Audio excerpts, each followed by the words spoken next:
আসসালামু আলাইকুম, কেমন আছেন সবাই? আলহামদুলিল্লাহ আমি ভালো আছি, দোয়া করি আপনারাও ভালো থাকেন।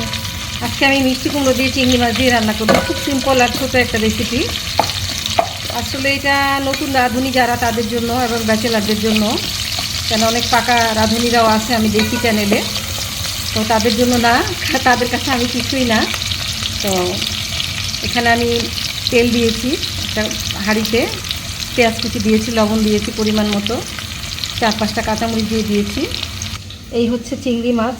চিংড়ি মাছটা বেশ বড় বড়, দেখেন এখানে বেশ বড় বড় চিংড়ি মাছগুলো। তো আমি চিংড়ি মাছগুলো একটু কেটে নিব, কারণ এত বড় চিংড়ি মাছ দিব না, কারণ আমরা মানুষ তো বেশি আলহামদুলিল্লাহ। আর বড় চিংড়ি হলে একটু কেটে দিয়ে রান্না করতে হয়, কারণ ছোট চিংড়ি মানে একসাথে এতগুলো দিলেই চলে, কিন্তু বড় চিংড়িটা একটু কেটে না দিলে দেখা যায় 2-3টাতেই মানে এতগুলো হয়ে যায়।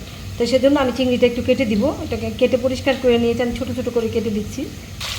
দেখুন আমি চিংড়ি মাছটা কেটে দিয়েছিলাম একটু, এই যে এরকম পিস করে দিয়েছি চিংড়ি মাছের পিসগুলো, দেখেন কাটার পরও কত বড় মাশাআল্লাহ। তো এখানে আমি মশলাও অ্যাড করে দিয়েছি, কারণ চিংড়ি মাছটা আমার ভাজা হয়ে গেছে প্রায়। আমি এখানে একটু পানি অ্যাড করে দিব।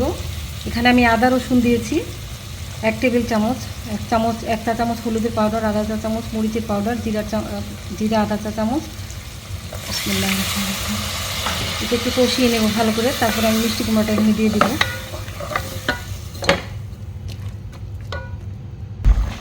চিংড়ি মাছটা কষানো হয়ে গেছে, দেখেন আমি এখানে মিষ্টি কুমড়ো দিয়ে দিচ্ছি। একটু নেড়ে চেড়ে আমি ঢেকে দিব।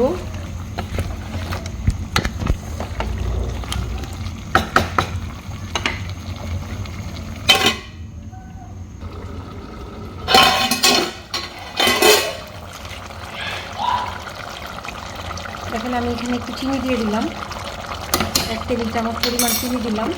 মিষ্টি কুমড়া রান্না করতে আপনারাও চিনিটা ব্যবহার করবেন। যদি মিষ্টি কুমড়ো মিষ্টি হয় তাহলে দরকার নাই, যদি মিষ্টিটা একটু কম লাগে বা একদমই না থাকে তাহলে একটু বেশি করে চিনি দিবেন। আর যদি দেখেন যে না কিছুটা মিষ্টি আছে, তাহলে আমার মতো এরকম সামান্য একটু চিনি দিয়ে দিবেন। এতে করে মিষ্টি কুমড়ার টেস্টটা দ্বিগুণ বেড়ে যায়, খেতে অনেক ভালো লাগে। আবার ঢেকে দিব আমি। আমি এখন এখানে ঝোল দিয়ে দিচ্ছি।